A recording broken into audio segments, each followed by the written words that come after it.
In this chapter, we're going to look at spectroscopy, or the different analytical techniques that are commonly used in organic chemistry. And there are 4, maybe 5 that we'll focus on.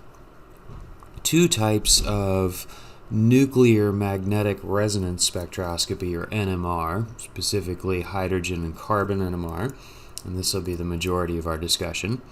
Infra-Red spectroscopy, or IR, which is a nice auxiliary one in that it tells us about functional groups. Whereas the NMR techniques focus on the nuclei present in, or elements present in the molecule, carbon and hydrogen, of course, being 2 of the most common ones in organic compounds. We'll talk about mass spectrometry, which is a spectrometry rather than a spectroscopy, for whatever that means, for us at least.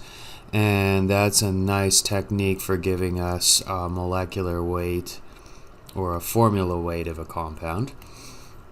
And time permitting, we may discuss ultraviolet-visible or UV-Vis spectroscopy, which has to do with the absorption of light in the visible range or near visible range.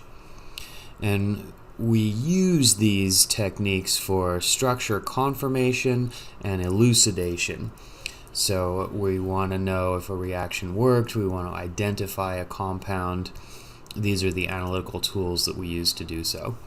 There are some supporting concepts that are going to be useful. The index of hydrogen deficiency, or IHD, is going to tell us information about whether or not we have rings and or pi bonds present.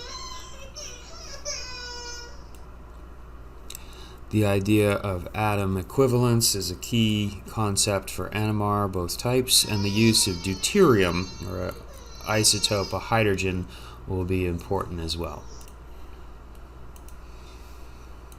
If we consider questions that we're likely to be asked, or things that we likely want to be able to do looking at spectra, we want to be able to recognize each spectra. So this one, for example, we'll look at and we'll say, oh, ppm's from 0 to 200. That must be a carbon NMR. We'll want to interpret key features. So we'll look at this and say, well, this is 6 sp2 carbons and 2 sp3 carbons. One probably has an electron withdrawing group. And we'll want to be able to make correlations between signals in the spectra and structural components of compounds. So if we're then told that this corresponds to 2-methyl benzyl chloride, then we'd say, oh, well, these 6 sp2 carbons, those correspond to the 6 different carbons in the ring. The D-shielded of the 2 sp3 carbons is the CH2 with the Cl, and the most shielded signal in the sp3 range is the methyl group on the ring.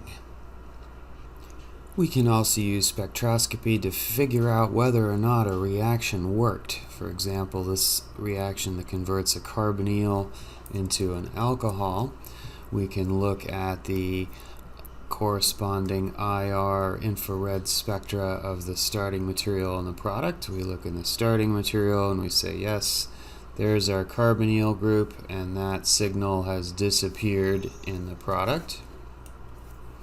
And in the product we have an alcohol group. We observe the characteristic absorbance for that in the IR of our product, note its absence in the starting material, and say, yes, in fact, our reaction must have worked. We can also look at multiple spectra and take together the information from several different ones to figure out the structure of an unknown compound. So here, for example, you might look at the mass spectrum and say, oh, the formula weight here has got to be about 84. We look at the IR and we say we've got sp3 CHs as well as sp2 CHs. We look at the carbon-13 NMR. Say we've got 2 sp2 carbons, we've got 3 to 4 sp3 carbons, one maybe with an electron withdrawn group nearby. We look at the proton NMR, and we get a whole bunch of information from all these different signals about the different hydrogens in the molecule, and we come up with a structure.